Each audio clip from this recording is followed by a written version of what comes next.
This is Notepad. I'm your host, Ibrahim Sani. We're entering the last few episodes of this year, and so it's important to take stock into what has happened over the past 2 years because of the pandemic, but more importantly, try to think about what will take place next year and how should we prepare for that.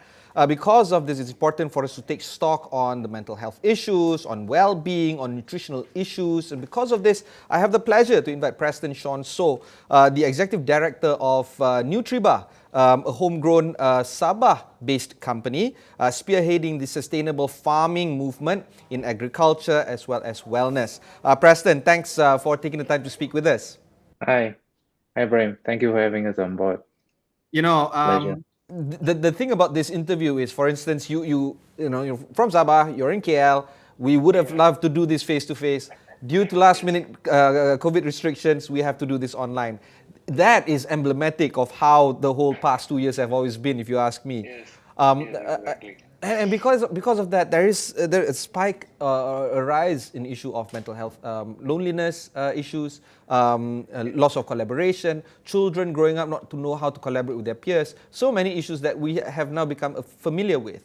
So I want to talk to you about the COVID-19 fatigue and how to beat that. But of course, before we jump to all that, perhaps you can share with us a little bit about Nutribah, what you guys stand for, what are your values when it comes to trying to build sustainable farming methods.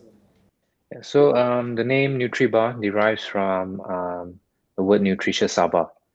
So what we did is that we consolidated all our private resources into a singular platform to offer directly B2C and as well as to the global e-commerce. But what was being done is that we amalgamated and put together a blueprint, a smart organic blueprint, which is also in line with the Sustainable Development Goals of UN, the 17 of them. And what we want to do is that to use this blueprint to help a next future generation of farmers, give it to them, to share to them, so that we can farm sustainably and also identify the economic crops to put us in the global superfood producer standpoint. But the thing is this: as we grew for the past 1 year, then of course the whole wellness industry is coming into play as well. Like wellness tourism has been hitting $1 trillion industry. It stands 6% of the whole tourism industry globally, but it gives out 18% in receipt, meaning to say that it's a higher paid industry. So what we did is that we amalgamated and we integrated smart farming together with the wellness day. It is something that a lot of skyscrapers country cannot offer when it comes to natural environment, mega biodiversities, but it is something that us Malaysians as well as Sabah could offer in terms of our natural climate as well as our natural mega biodiversities. So instead of understanding just by the farming itself, there's a lot of things that comes in the whole value chain, which is you have to do the upstream, the middle stream, the downstream. So the whole wellness reason for people to come over, they could come to a place that they have a direct farm to plate experience, and also with pure oxygen. That's why we want to create the green lungs, the world largest green lungs. So nonetheless, is that people can come here to enjoy such a clean air quality over in Sabah because it's untapped, untampered as well. So these are the things that we really spearhead, and we took the forefront initiative to market Malaysia as well as Sabah to the world stage. So how long have you guys been doing this? We started last year, July actually.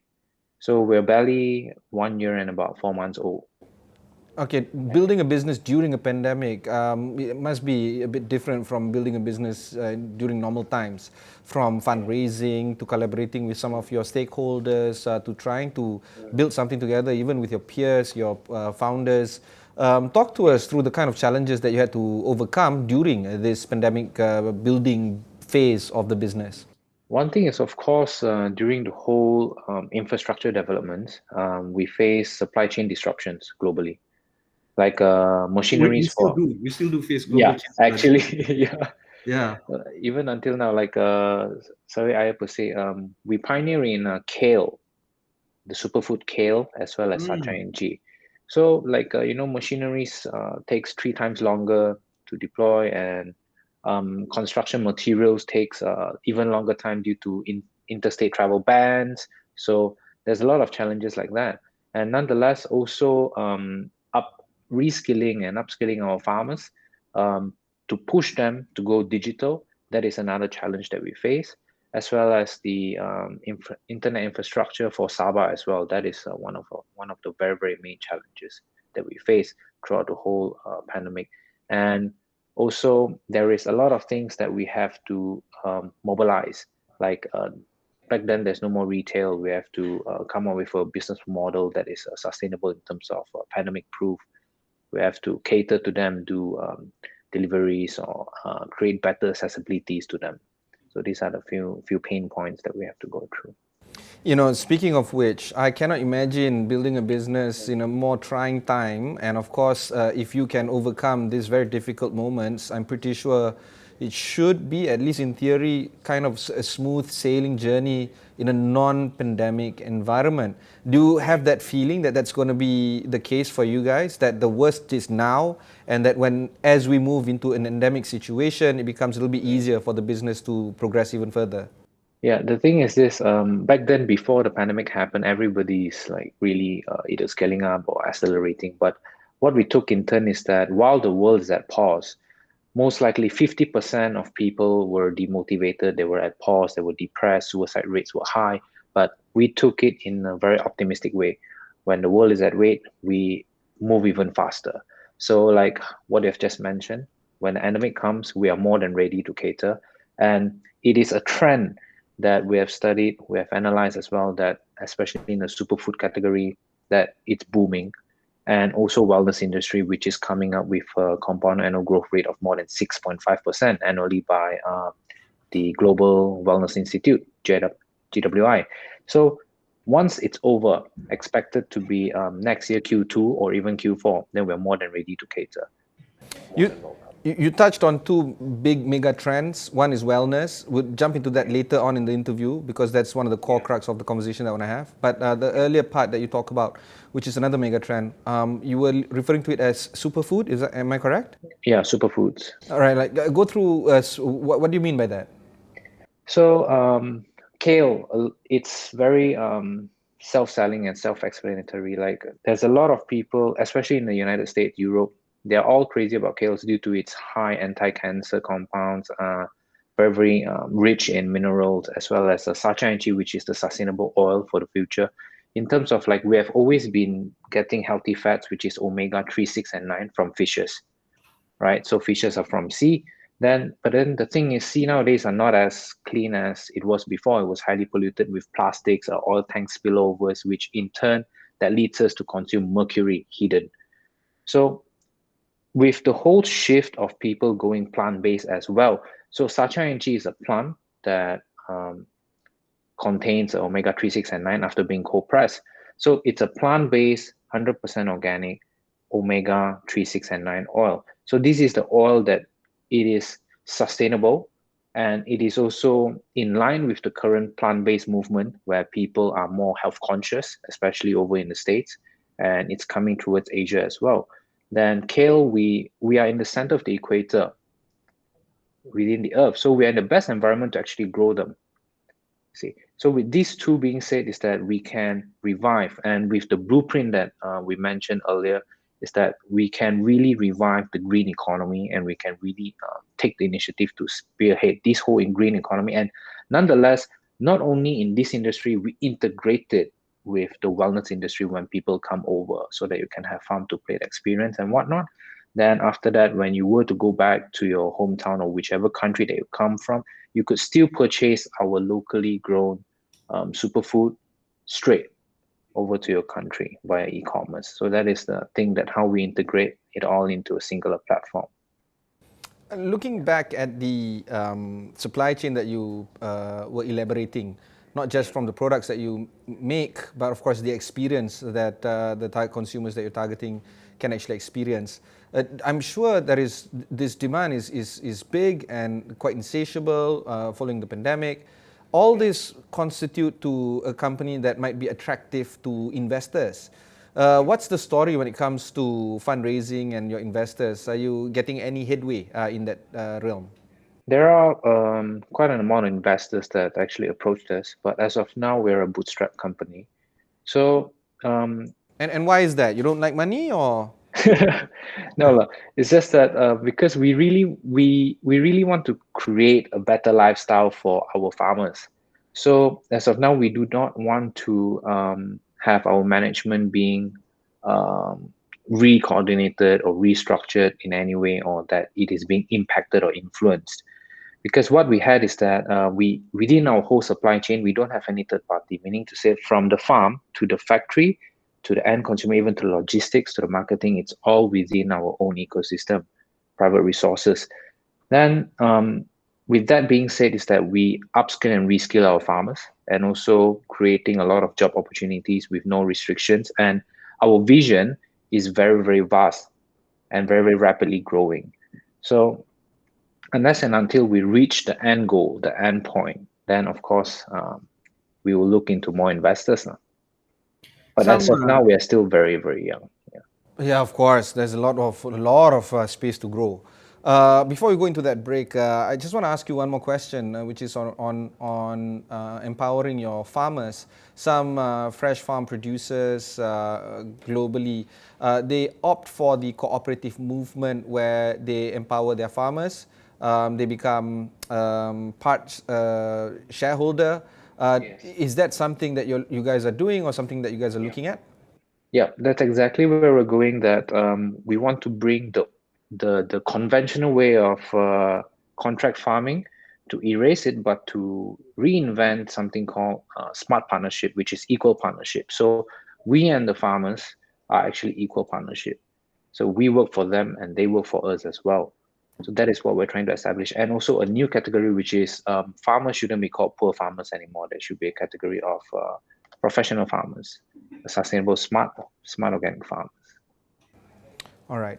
We'll go for one short break. When we come back, we'll discuss a little bit more with Preston of Nutribah.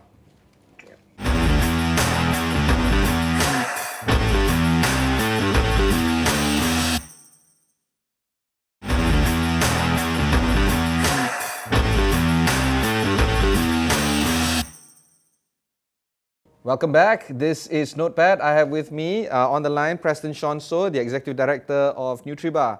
Preston, we are talking not just about the new business, not new, but the business of sustainable farming, empowering your stakeholders in the form of smart partnerships. But of course, the big idea right now is on the issue of wellness. A lot of people are now trying to understand a bit better about how to live better, live longer, eat healthier. And while this has been an ongoing trend, this has been enunciated even further because of the pandemic. And I think you're tapping into not just a particular segment of the market where things are good. I'm talking about people that can actually buy food, buy good food because they don't have financial constraints, but people who are in the middle of the economic strain that is now still trying to find alternatives or substitutes, even though they might be financially constricted, but still try to find substitutes for healthier products, healthier way of living.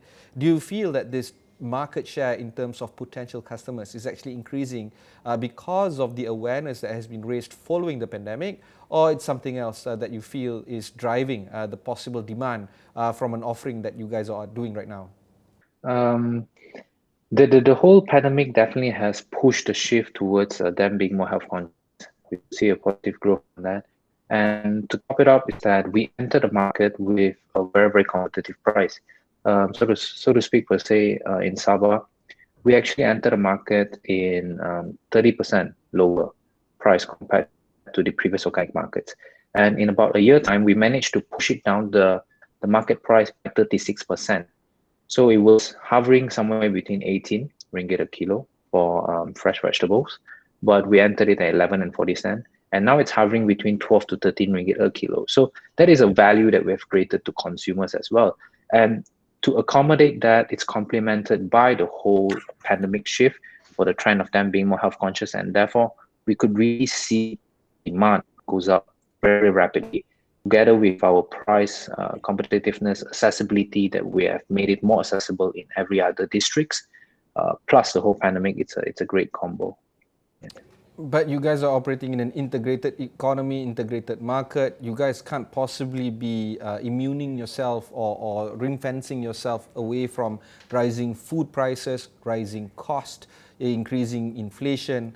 So how do you intend to address that kind of rising cost concerns to a point where you still want to be profitable and sustainable, not just sustainable growing food, but sustainable business, while at the same time, just managing that kind of expectations from your customers who are already familiar with the pricing strategy that you guys are offering right now?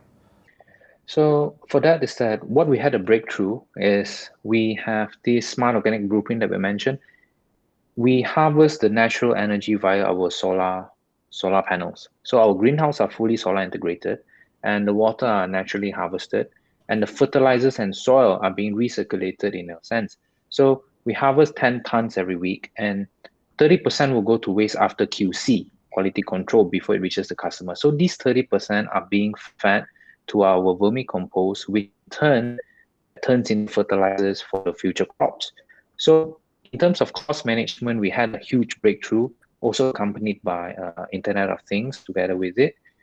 That is how we can offer at a very competitive price and also very, very precise.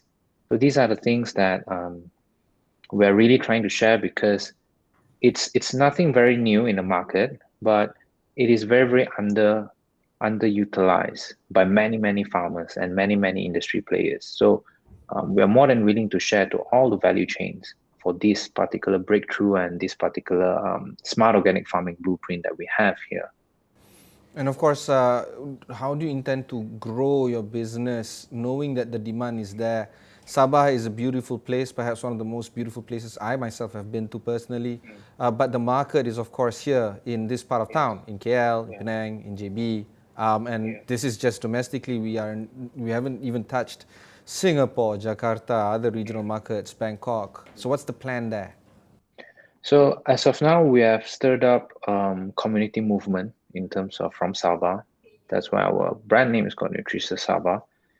It's the ba part is important, which is la, I guess. Yeah, it is. But the picture is bigger because we're all Malaysians at the end of the day. So it's like we want to have an iconic crop, which is the Sacha and kale. It's like how they've been importing kales from Australia and they've been leveraging and utilizing on the MOU that signed the fair trade between Malaysians and Australia. But the thing is, Australian produce has been coming in, but we are in the natural and perfect environment to grow such produce. Why aren't our produce been going out? And why are we still buying at 180 ringgit a kilo where we could farm them locally and to offer to the consumers at easily at 45 ringgit a kilo, That's right. which is 4 times the price. So these are the few things that only if, and I know that for a fact that we will realize this part, but it takes a lot of movement and drive, especially on our end and community, to realize that all these things can be farmed and it's available locally, and it's even in better in quality because there's less change of hands. So nonetheless, with this being said, when tourists come over, when they come to our wellness place to stay in the resorts and whatnot, so this is where we introduce them directly physically. And that is how we create more and more awareness, and that is how we can slowly expand. So via cross-border e-commerce for a start for the next 2 years, then they could, after they buy it or they have consumed it firsthand here in our land and soil, they could purchase it over back in their countries just via e-commerce. What about the inculcation of a family kind of situation, parents with young kids? Is there any plans for that? In what sense? In the sense that your wellness center accommodates for, children and perhaps try to instill these values, at a very young age?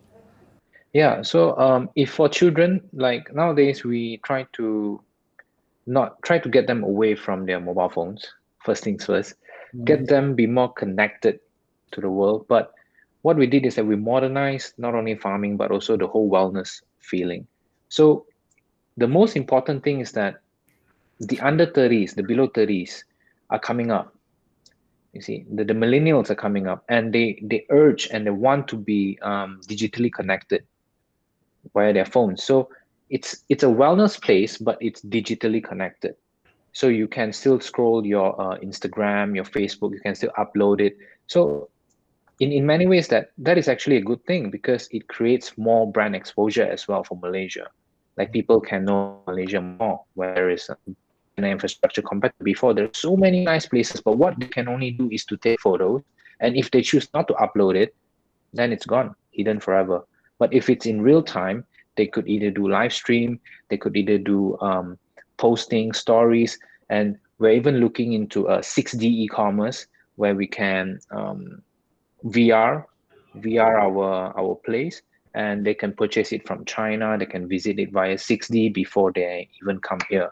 So these are the things that we are really trying to connect and integrate with this whole wellness industry. All right, one more break with Preston of Nutribah. We'll be right back after these messages.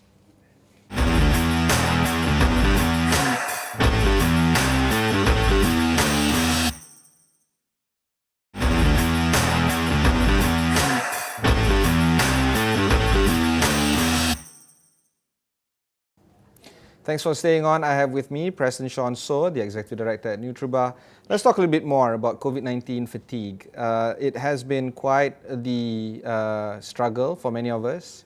And of course, some of us has it worse than most. And this has affected the mental and physical state of our health nationwide. And a lot needs to be done when it comes to retraining us to come back to where we were at before. Teenagers particularly have a very hard time, particularly when it comes to loneliness issues. For adults, there's a lot of us that lost our jobs. You know, when we talk about the downside of this pandemic, there's plenty. And while many of us are still enjoying, working from home and other circumstances that allow us to do so, many of us do not have that kind of luxuries. What's your idea when it comes to increasing the potential of improving wellness through tourism industry, through wellness programs, through sustainable eating or diet? There are solutions out there. What kind of outreach do you want to share with your solutions that you have right now with those that are currently trying to find how to get back on their feet following the endemicity scenario right now? Um, Many have lost their jobs, and many have even adapted to working from home. Some entered into depression state as well. So for the endemic, what wellness industry could do is that if you were to come over, you can rejuvenate yourself. You can get yourself reconnected, may it be alone or even with your family and friends. And but what we are seeing here is this: we provide you the mental support and also the environment that lets you feel relaxed and to rejuvenate and to let you feel connected again to the world. So there is also a community that is within the whole wellness industry. So these communities that people, when they come over, we have a whole day package that you start your day with yoga, then after you eat clean, then you can exercise, you can go for a hiking trail with a lung cleansing. So these are the things that really helps all the individuals. Like what we've experienced is this: like people who are very very down, they chose this wellness tourism package for a reason, right? So after the 2 days, after the 3 days, all of them literally felt happier, more light. They felt refreshed. It's as if they've hit the restart button, and they start to realize that, oh, actually, living in a very conducive environment is it's actually very enlightening, and eating organic food is actually very different. Like after the 3 days of consuming only organic food, fruits and juices and whatnot, then they were to go back to the conventional restaurants.